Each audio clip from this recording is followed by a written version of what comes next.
that. Sure. That's why the Ministry of Finance moved over into introducing a Zimbabwean dollar. And this happened this year. That's why they moved to the Zimbabwean dollar as the official currency.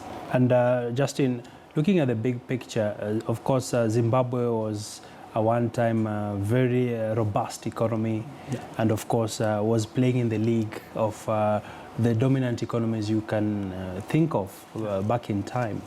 And do you feel Zimbabwe will reclaim its lost glory? Yeah, definitely, definitely. So there are three reasons why I say Zimbabwe can get there. So the first one is its people. We are known for having a very high literacy rate, a very hardworking people. I understand your literacy rate is about 80%, one of the highest human capital in Africa. In Africa, yeah. So we have the people. And the second thing is we have the resources. We've got platinum. So we've got minerals that can help us in terms of getting there. And then the third thing is I feel that now we have a government that is determined to make this work. And they know what they need to do. And what needs to be done now is the hard work to get there. Interesting. And let's take a different tangent right now. Of course, you're in Nairobi. I believe Nairobi so far is treating you and your team very well. Yes, yeah, they are. And what do you make of Nairobi? Because every time we mention Kenya in the global map of things, many people see Kenya as the next powerhouse, especially in East Africa. Of course, thankfully, we have a very robust manufacturing sector and, of course, a fast-rising middle class.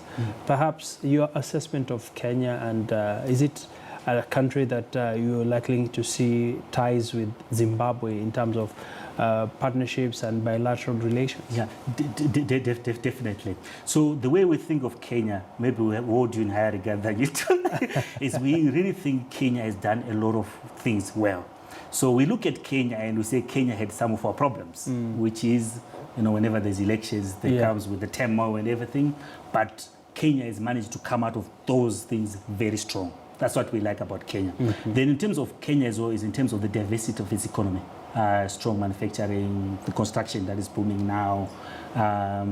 So that's what we like about Kenya. It's diversified and does well. But the main reason why we are here is the Nairobi Stock Exchange, or Nairobi Securities Exchange, NSE, I think as we like to be called, is that they've done a good job in terms of developing the market, the capital markets, new products, attracting foreign investors. They've done much better than what we have. And that's the reason why we're here, is to benchmark ourselves against the NSE and then say to ourselves, how do we get where NSE is? And that's why for us, where we see the collaboration is going to be. What can we learn from NSE? And as African stock exchanges, we tend to be very nice to each other. So we tend to help each other very much. Because what we know is that we need to grow together as a sector. So the stronger we are, the better it is for everyone. And one thing that you notice about investors is they tend to invest in more than one country.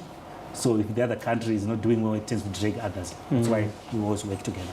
Speaking about working together, any tangible outcomes from your visit and your talks with the NSE CEO? The tangible discussions are happening tomorrow. I don't want to preempt it, but I see we're coming up with tangible things. All right. Are you likely to see any cross listings? That's the aim. Okay. That's the aim, yes. That's within the year, sometime next year? So what we need to do is, no matter what you do, is you come up with a framework. So what you tend to do is you compare how you list in Kenya and how you list in Zimbabwe, then you find out where the knots are, where the friction is, then you work towards making that easier. That's one thing you do. Then you sell the idea to both countries. That's what we're going to do, yes. You're hoping for a win-win scenario? Win-win situation. That's the beauty about cross-listings.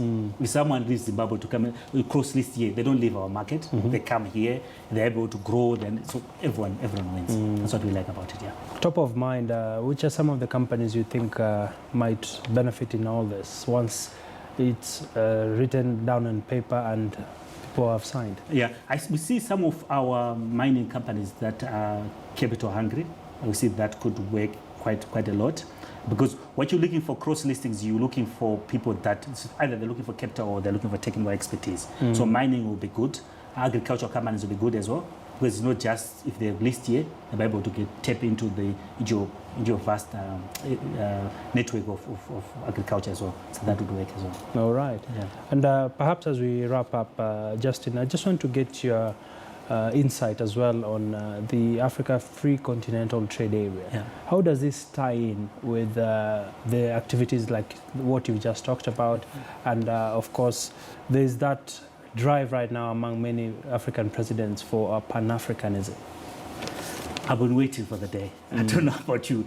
These borders of ours have always been felt artificial to me. So I'm glad this is happening.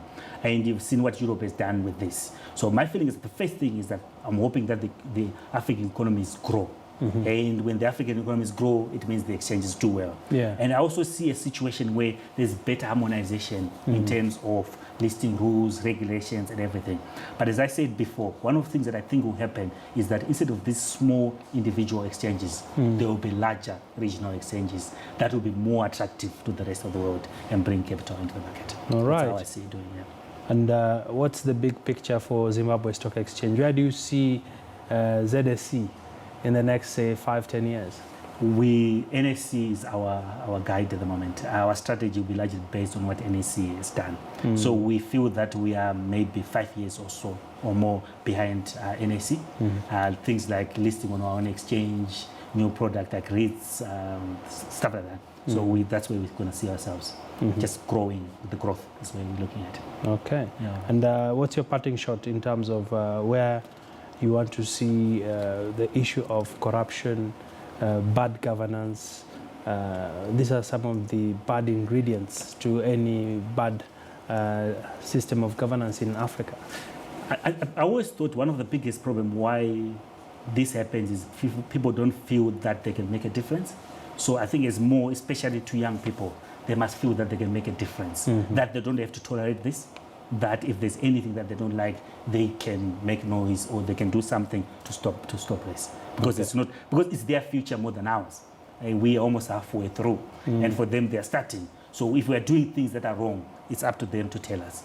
It's more of their future than ours. That's what I think, yes. Amazing, amazing. Right. Thank you so much. Thank you very much for hosting me. Right. I hope to see you in Zimbabwe. I'll come upon your invitation. All right, so you'll be receiving it shortly. All right. And of course, Justin Bgoni, any particular quote you'd like to wrap up with, and you're free to say it in your native language, then you can translate it for us. Okay, the quote that I always have is that in life what's very important is to know what you have control over and what you don't have control over. And what you don't have control over, you don't worry much about it. And you put all your effort in what you have control over. And if you do that, you tend to achieve more and you tend to be happier. Great. That's the quote I have. How do I say thank you in your language? Tatenda. Tatenda. All right. Thank you. All right. Thanks very much. Tatenda. All right. We will be speaking there to Justin Bgoni, who is the Chief Executive Officer at the Zimbabwe Stock Exchange. And he sounds quite optimistic about the shifts that their economy is making, and he is quite bullish of the future of the exchange. And they're really pegging a lot of hope on their big brother, that is the Nairobi Securities Exchange. And we shall definitely be giving you the latest once we get down to Harare sometime when Justin invites us.